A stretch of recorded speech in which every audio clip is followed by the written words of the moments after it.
Only in Kentucky can a single county claim to be the first in the nation named after the Lewis and Clark expedition and also build a multi-million-dollar industrial empire out of river mud and clamshells. Hi, I'm Michael, and I'm learning a little bit more about Kentucky, one county at a time, all 120 of them. And today, I'm learning about Lewis County.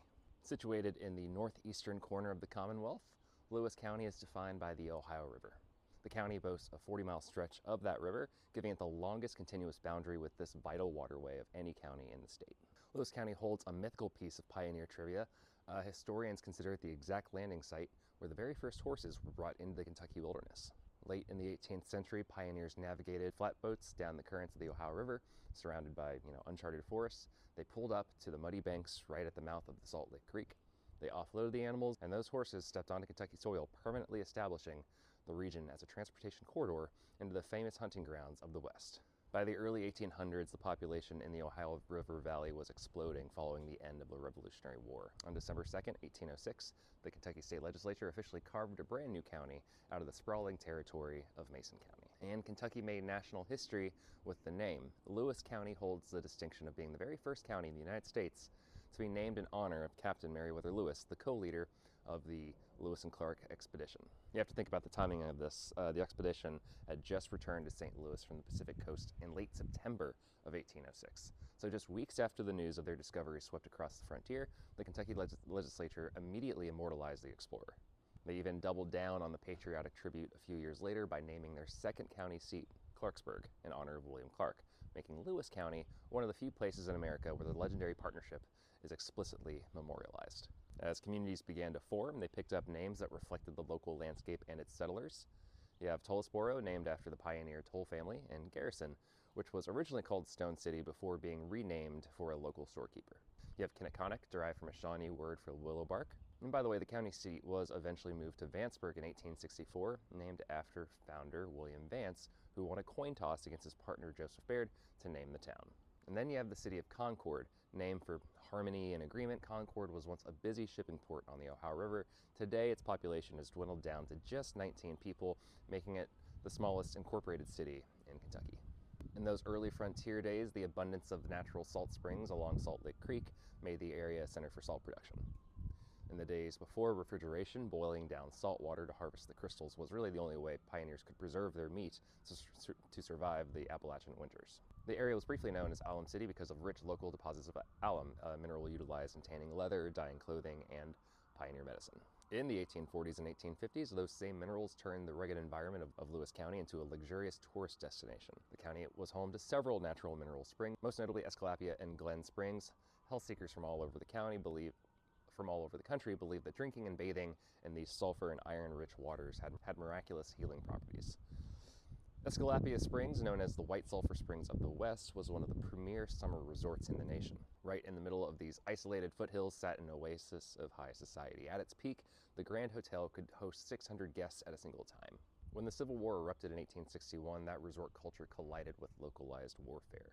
Kentucky was a border state torn between the North and the South, but Lewis County was stubbornly different. Despite being located in a state that allowed slavery, the citizens of Lewis County were fiercely loyal to the Union. They refused to secede, and they sent hundreds of local men to fight and die for the Union Army. As mentioned, the county seat was moved to the town of Vanceburg in 1864. Sitting high on the banks of the Ohio River, Vanceburg was naturally protected and less susceptible to devastating floods that routinely wiped out other river towns. But Vanceburg wasn't immune to the unpredictable guerrilla warfare that defined the Kentucky borderlands, though. On a pitch-black morning of October 29, 1864, Confederate Colonel John P. Williams, leading roughly 40 partisan raiders, conducted a pre-dawn late raid on the town. Lieutenant Colonel Lewis M. Clark of the 45th Kentucky Mounted Infantry scrambled out of bed, gathered local citizens and troops in the darkness, and rushed out to meet the raiders about a mile and a half outside of town. After a brief firefight in the woods, the Confederate forces retreated, but not before driving off a herd of the best horses in the county. Following the Civil War, Lewis County modernized. In 1867, to connect the county's trade routes, builders constructed the Cabin Creek Covered Bridge. Spanning 114 feet across the water, utilized a complex series of wooden arches and vertical timbers, smelling of seasoned wood, by the way. It's a structure that still stands today as one of the only 13 historic covered bridges left in the whole Commonwealth of Kentucky. By the 1870s and 80s, the arrival of the railroad allowed Lewis County to exploit its greatest natural resource, Timber. The Forested Hills produce some of the highest quality oak hardwoods in the nation. Steam-powered geared locomotives scream through the woods, dragging giant logs out of the hollers, and the men of Lewis County cut millions of railroad ties that helped build the physical expansion of the American West. But most importantly, they cut white oak staves. The global Kentucky bourbon industry requires brand new charred white oak barrels for every batch of bourbon. For over a century, the loggers of Lewis County have been the unsung backbone of that global spirits market. To honor the blood spilled during that era of transformation in the Civil War, the citizens of Lewis County pooled their money in 1884 to erect a 34-foot tall limestone monument on the Vanceburg Courthouse lawn, dedicated exclusively to the 107 local Union soldiers who died in the Civil War. The inscription on the base leaves zero room for debate on what they believed. It reads, "The war for the Union was right, everlastingly right, and the war against the Union was wrong, forever wrong." It remains the only non-cemetery Union monument south of the Mason-Dixon line, erected entirely by public subscription. As the 1890s approached, while the timber industry was booming in the hills, a bizarre industry was exploding down in the mud of the banks of the Ohio River. Lewis County became a national epicenter for the freshwater pearl button industry.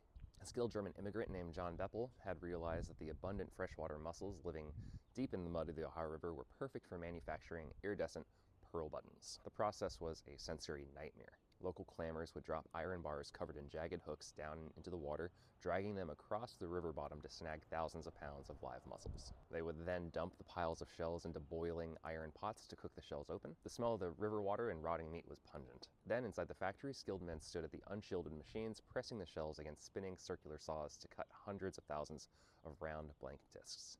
The air was thick with white, chalky dust. This influx of industrial wealth at the turn of the century led directly to one of the most chaotic legal anomalies in the history of the state. In February 1904, a group of ambitious local politicians executed a power grab. They convinced the Kentucky legislature to slice off the southern third of Lewis County, along with pieces of neighboring Carter and Elliott counties, to create a brand new county. They named it Beckham County, set up a local government, and started issuing marriage licenses. But the parent counties were pretty mad about having their land and their tax base stolen. They immediately filed a lawsuit. The Kentucky Court of Appeals looked at the map, realized the politicians violated the state constitution's minimum land requirements, and in April 1904, the Kentucky Supreme Court dissolved the county. Beckham County existed for exactly 80 days before vanishing into the history books forever. As the 20th century rolled on, the eras began to shift. In August 1912, the golden age of the mineral springs came to a tragic end when a fire sparked and burned the Grand Hotel at Escalapia Springs to the ground. By 1916, the pearl button industry hit its peak, pumping out 40 million buttons a year nationally. Entire families in Lewis County survived by dragging iron hooks through the river mud. But the boom was destined to collapse. In the 1940s, the invention of plastic devastated the mussel shell industry. Plastic was cheap to manufacture, didn't break in the laundry, and it didn't require an army of men freezing in the river to make it. And so the million-dollar pearl button empire collapsed overnight, leaving behind millions of circular cut mussel shells buried in the riverbanks of Vanceburg. The county has produced some phenomenal world-changing talent. Lucille Parker Markey, born the daughter of a simple Lewis County tobacco farmer, went on to own and operate the legendary Calumet Farm in Lexington. She led 4 horses to Kentucky Derby victories in the 1950s and 60s and left behind a $500 million charitable trust that fundamentally changed biomedical research across the globe. In the world of country music, Concord native Bobby Mackey took the songs he learned from the dusty jukebox in his father's local grocery store and turned them into a successful career. He eventually opened Bobby Mackey's Music World in northern Kentucky, a venue famous not only for its hard-driving country music, but because paranormal investigators claim it as one of the most haunted nightclubs in the United States. In politics, current Congressman Thomas Massie graduated from Lewis County High School and served as judge executive for the county in 2012. Today, Lewis County remains a rural traditional part of the state and has just under 13,000 residents living in it. So, that's Lewis County. What'd I get wrong this time?